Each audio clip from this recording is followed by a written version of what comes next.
Buenas, vamos a hablar sobre los fármacos antiarrítmicos.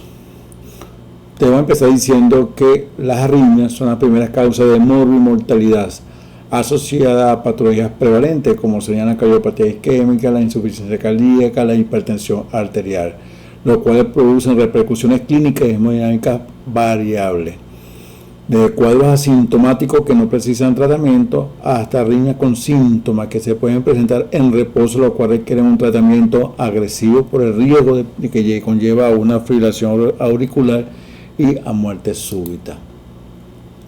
Los fármacos antiarrítmicos es un grupo heterogéneo de sustancias que pueden suprimir o previenen las alteraciones del ritmo cardíaco. Acusaciones terapéuticas que no ejercen efectos adversos sobre los latidos sinusales normal. Los objetivos de los antiarrítmicos es aliviar los síntomas del paciente, como son palpitaciones, fatiga, síncope, complicaciones como la embolia y la insuficiencia cardíaca, prolongar la supervivencia y disminuir el riesgo de muerte súbita.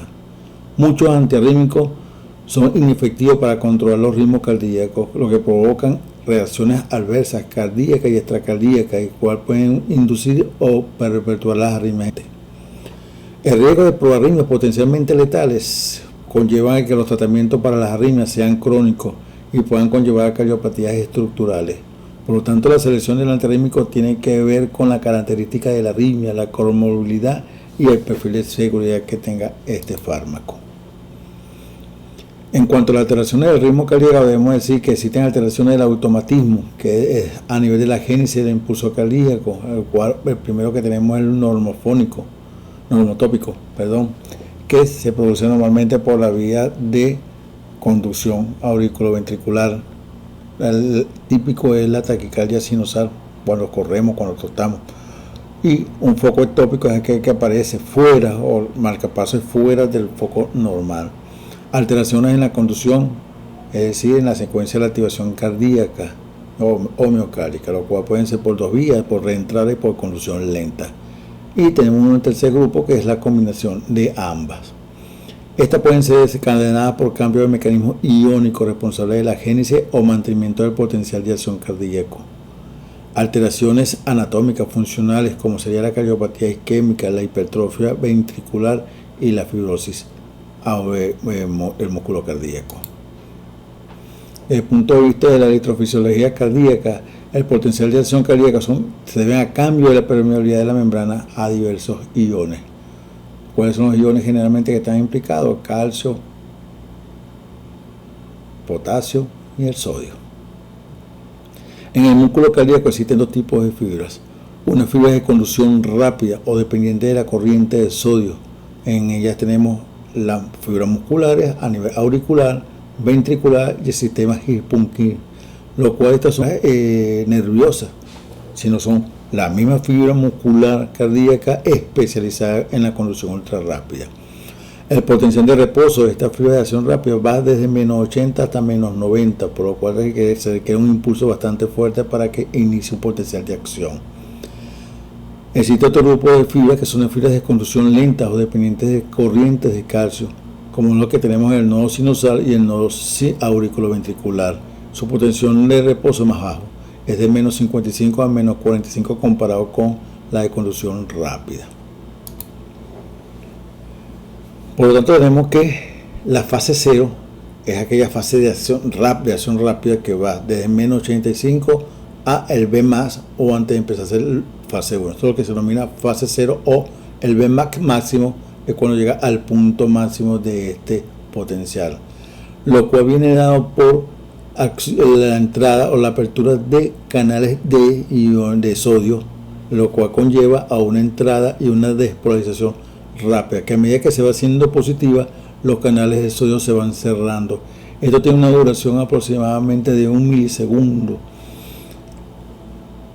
para que se produzca el cierre. Cuando llega a este punto máximo significa que tiene los cierres hacia cerrado todos los canales de sodio y empieza aquí empieza la aparición de la fase 1. En la fase 1 es uno que se denomina también rápida repolarización. Aquí va a depender de canales de potasio. El potasio empieza a salir de la célula y entonces comienza la repolarización que al estar descendiendo se pueden mantener algunos canales de sodio, pero es dependiente básicamente de esta fase de potasio. La fase 2 o de meseta, acá, esta dura aproximadamente 200 milisegundos de duración, va a depender a medida como descendió, se hizo un poquito más hacia cero, aparece lo que es apertura de canales de sodio, que cual mantiene la meseta junto con el calcio. En la medida de que se vayan aperturando los canales de potasio, se va haciendo más negativa y esta meseta o fase 2 va disminuyendo, apareciéndose entonces lo que se denomina la fase 3, que es la repolarización acelerada, el cual depende básicamente de canales de potasio. Salen más canales de potasio y la célula se repolariza hasta llegar a la fase 4. Por lo tanto, aquí vemos, aunque no está escrito, durante toda esta potencialización va a estar múltiples bombas, como sería la bomba de sodio, potasio y ATPasa, y los intercambiadores de sodio y calcio, que mantienen esta fase de mesetas durante todo el potencial de acción. En la fase 4 finaliza o inicia el potencial de reposo, alcanzando valores a menos 85, y entonces finaliza el comienzo y comienza un nuevo potencial de acción. Las células musculares auriculares y ventriculares no son automáticas, y por lo tanto mantienen una fase isoeléctrica. Ellos van a restituir la concentración iónica en ambos lados de la membrana gracias a la activación de los canales de potasio, la bomba de sodio, potasio, ATPasa y el intercambiador de sodio y calcio. Existen otras corrientes de salida de potasio, como serían la activación del sistema simpático y parasimpático o sistema autonómico por la acetilcolina, y la otra actividad para disminuir la concentración intracelular de ATP, que conlleva o se ve frecuentemente en la isquemia miocárdica, lo cual acorta el potencial de acción. Aquí podemos ver una correlación. La fase 0, que es la despolarización del potencial de acción, la onda P es una onda de despolarización de las aurículas. El QRS correspondería entonces a la despolarización ventricular. El ST, que va desde este punto que culmina el S y comienza el segmento ST, correspondería a la repolarización ventricular. La onda T correspondería a la repolarización ventricular. Por lo tanto, el intervalo QT, que empieza acá y termina acá, es la duración completa de la repolarización ventricular, y el intervalo PR refleja la velocidad de conducción del nódulo auriculoventricular. Por lo tanto, de este punto hasta acá vamos a ver los bloqueos AB, y el QRS me habla de bloqueo básicamente de rama, y el intervalo QT está asociado al alargamiento a la aparición de arritmias. Por lo tanto, hasta ahora hemos hablado sobre fibras de conducción rápida, que es este potencial de acción que tenemos en la parte de arriba de esta figura, y abajo vemos la fibra de conducción lenta o dependientes de calcio. Aquí vemos que la fase 0 no es tan empinada o vertical como la vemos en la de conducción rápida, es más inclinada, y como se aparece aproximadamente en menos 45 milivoltios, está cercana a positivo. Por lo tanto, los canales de sodio en este punto están cerrados. Va a depender más de calcio, que a medida que se acerca a cero y se hace más positiva, hay apertura de los canales del calcio hasta un punto máximo que se cierra, y viene una repolarización rápida que va a depender de los canales de potasio, y empezando básicamente algo parecido a los fibras rápidas en el aspecto de que la fase 3 va a corresponder a canales de potasio que los repolarizan rápidamente, y llevando a una fase para prepararlo a una siguiente potencial de acción de fibra de conducción lentas. Por lo tanto, el periodo refractario absoluto es un periodo de tiempo durante el cual la célula cardíaca es incapaz de generar un potencial de acción, permaneciendo inexcitable. Los canales de sodio son bloqueados por tetradosina, generando una penetración y potenciales acciones menores.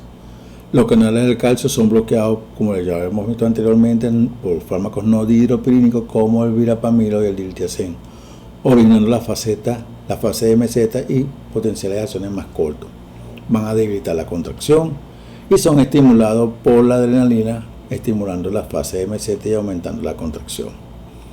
Los canales de potasio son bloqueados por el cesio, lo que conlleva una repolarización prolongada.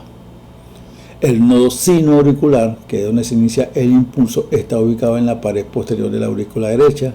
Allí se inicia el marcapaso cardíaco, el cual es responsable de iniciar la despolarización y contracción del corazón. El trazado ascendente del potencial de acción es lento, porque es mediado por corriente de calcio y no por sodio. Es controlado por el sistema autónomo. La estimulación simpática, por lo tanto, aumenta la velocidad de declinación del potencial de membrana en reposo, dando lugar a un potencial de acción más frecuente. Y la estimulación parasimpática lleva a un efecto contrario. Aquí vemos el esquema, el nodo sinoauricular que está en la pared posterior de la aurícula derecha, con su accesorio valma que va a despolarizar la aurícula izquierda, el nodo auriculoventricular que conlleva al sistema His-Purkinje para la despolarización de los ventrículos. Aquí realmente comenzaría la clase de nosotros, que sería una sola lámina, que serían los antiarrítmicos como tal, los cuales se clasifican de una manera clásica en 4 clases: clase 1, clase 2, clase 3, clase 4 y los misceláneos. La clase 1 se clasifican vamos a clasificar esta clasificación hasta cierto punto arbitrario, porque las clases 1 bloquean los canales del sodio, por lo tanto van a afectar el VMAT o la fase rápida de entrada de canales de calcio, de sodio. La clase 2 va a depender de antagonizar los receptores beta adrenérgicos. Las clases 3 amplían el periodo refractario efectivo y la clase 4 serían bloqueadores de los canales del calcio. Entrando en materia, debemos decir que los clase 1 lo podemos clasificar en clase 1A, 1B y 1C. Los 1A tenemos la quinidina, la procainamida y la dixopiramida. Estos fármacos 1A me van a bloquear el canal rápido de sodio hasta en un 50%. Por lo tanto, esa fase rápida o fase 0, que es vertical, no llega al 100%, sino que llega a un 50% aproximadamente. Pero estos 1A me bloquean los canales del calcio, pero yo tengo efectos secundarios que me van a prolongar el potencial de acción, es decir, la meseta la van a prolongar. Normalmente una meseta dura 200 milisegundos, ellos la van a alargar aproximadamente 240, 250 milisegundos, es decir, un Vmax que llega al 50% con una meseta ampliada mayor de 200 milisegundos. Los de clase 1B serían lidocaína, miselitina, tocainamida y fenitoína. Estos fármacos 1B me van a bloquear en un 25% los canales del sodio, es decir, no llega al 100%, sino un 75% del impulso total o Vmax total, un poco más que los 1A.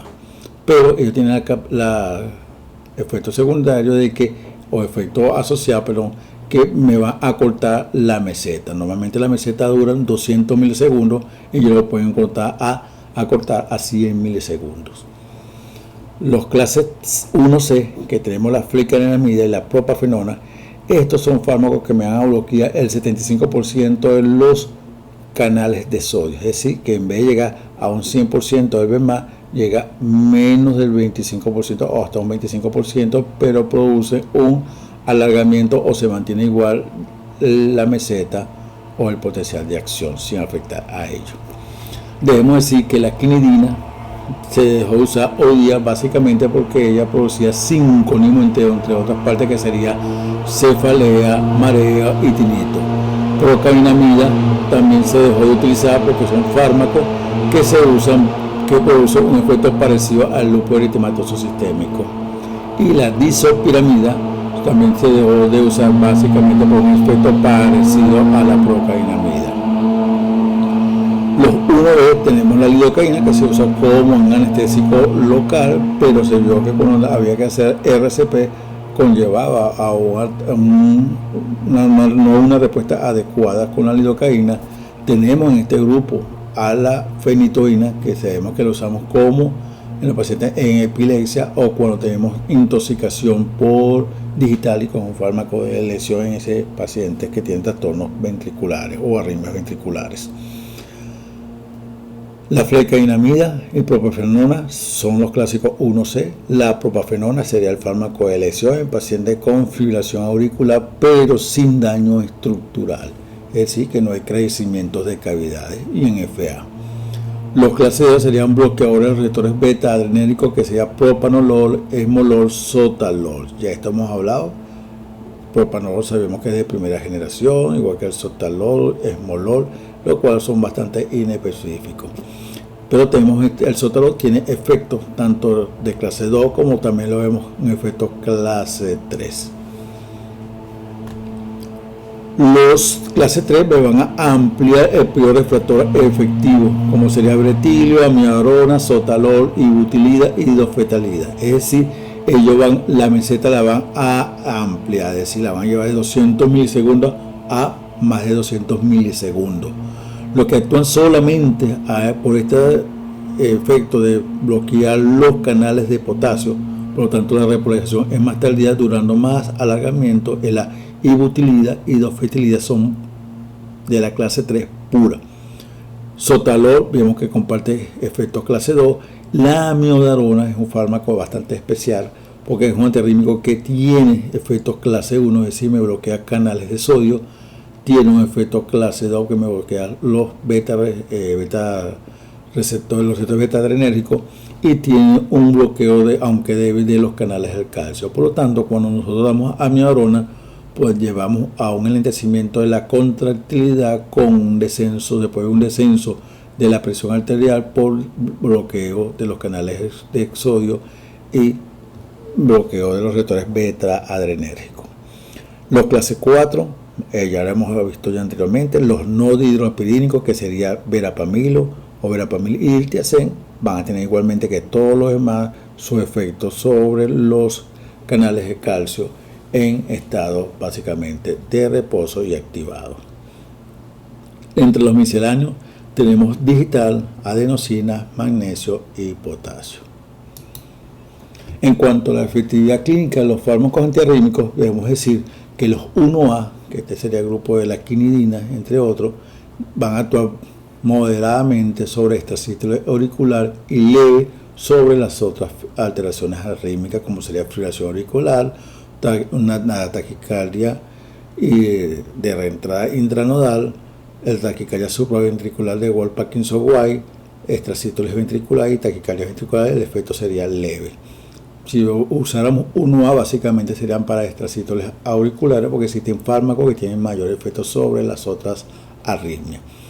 El 1B, que sería el prototipo, la lidocaína y la fenitoína, vemos que básicamente tiene un efecto nulo sobre la mayoría de las arritmias. Si tendría indicaciones sería en las extrasístoles ventriculares y taquicardias ventriculares, que su efecto sería moderada. El 1C, que el prototipo de este grupo sería la propafenona, veríamos que tiene efecto moderado sobre la extracista, excelente sobre la fibrilación auricular, pero con la acotación de que el paciente no debe tener alteraciones estructurales, es decir, no debería tener una hipertrofia ventricular auricular. Cuando usamos el eco, debería tener todas sus cavidades normales. En fibrilación auricular, este sería el fármaco de elección. En la taquicardia de reentrada intranodal, moderada. En el Wolff-Parkinson-White, excelente la respuesta en ese tipo de fármaco. Extrasístoles ventriculares y taquicardia ventricular sería de elección siempre y cuando no haya daño estructural. Los de clase 2, que serían los beta bloqueantes, básicamente quedarían para la fibrilación auricular, pero no para controlar la arritmia, sino para controlar ritmo, es decir, frecuencia, bajar frecuencia cardíaca. Efecto moderado o leve en extrasístoles auriculares, las taquicardias de reentrada, y prácticamente en las extrasístoles ventriculares y auriculares, ventriculares y taquicardia ventricular no sería beneficioso. Y en el Wolff-Parkinson, más bien, o no tiene efecto, estaría más bien contraindicado. El grupo 3, que el prototipo el que se usa más desde el punto de vista arrítmico para el día de hoy, sería la amiodarona, ¿verdad? tendría un efecto moderado sobre las extracístoles auriculares, excelente en la fibrilación auricular que se ha visto en el tratamiento prolongado que le lleva de una fibrilación auricular, la puede transformar en un ritmo sinusal. Tiene un efecto leve sobre las taquicardias de reentrada, en el Wolfram-Parkinson White y en la extracístole ventricular, excelente respuesta y una respuesta moderada en las taquicardias ventriculares. Los bloqueantes de canales de calcio no dihidropyrínicos como diltiazem y verapamil prácticamente no tienen nada que buscar, básicamente en la arritmia, básicamente, y estaría contraindicado en Wolfram-Parkinson White, y si acaso para controlar ritmo se podría usar en la fibrilación auricular y en la taquicardia reentrada, siempre y cuando tenga contraindicaciones otros fármacos antirrítmicos que tienen un efecto más favorable en este tipo de arritmias. Por su atención, gracias.